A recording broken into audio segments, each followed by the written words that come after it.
Welcome to episode 5 of Nudges and Bridges. This one is on how us and them is different than us versus them. We hear a lot about an us and them distinction these days, and it's almost always characterized by something that's negative. And what I want to suggest here is that while it certainly can be negative and that there are issues with this that we should be wary of, at the same time, there is something natural to it that we also should be aware of. Over the next 7 episodes, I'm going to sketch a 7-step model that's a bit of a riff on this development of moral psychology done by Lawrence Kohlberg, Carol Gilligan, and others. But I'm putting my own riff on it, and so it won't match up exactly. But what it is to try to think of 7 ways in which we can have a psychological orientation of how we view something. Because the way we see something has a lot to do with how we decide something. And so I want to lay out this framework over 7 steps or 7 stages over the next 7 episodes.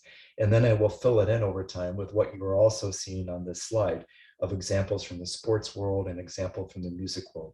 I'm going to be going a step at a time. So this session is just on us versus them, the category.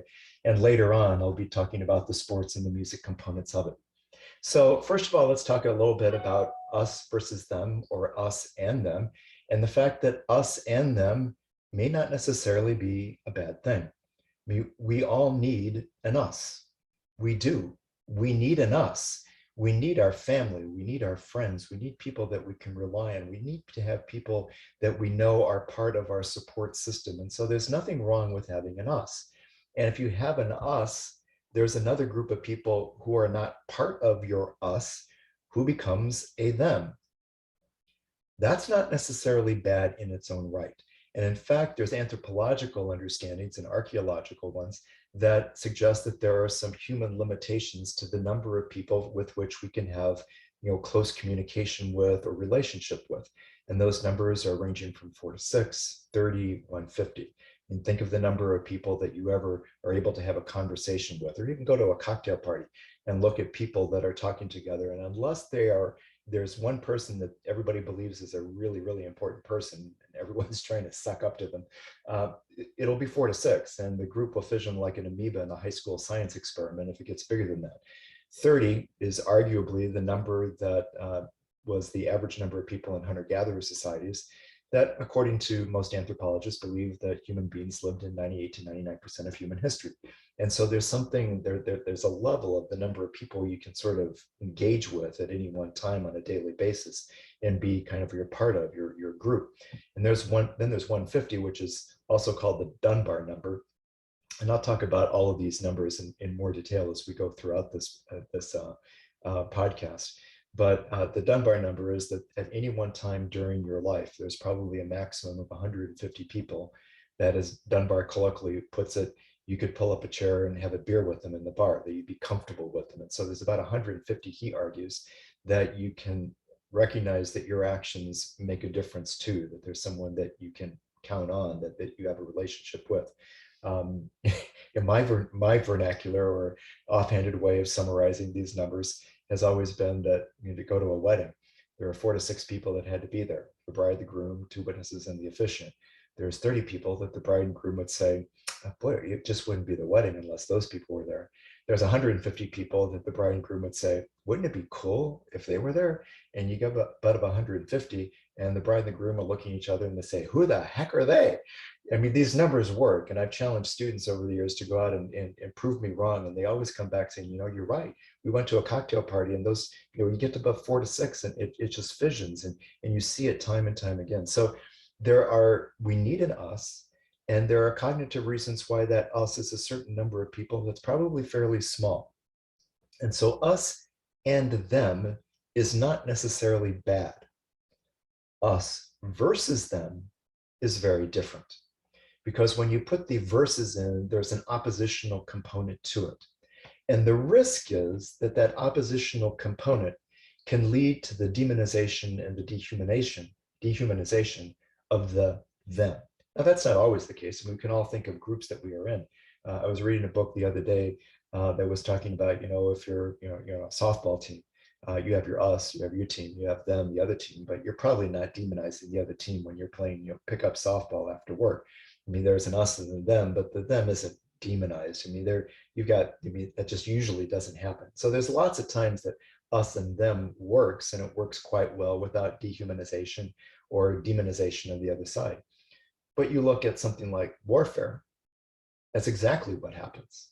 In fact, anthropologist Ray Kelly at the University of Michigan, one of the key things that he focuses on of an attribute of a society that is not warless is if the opposition has what he called social substitutability, that anybody on the other side is someone that you can kill.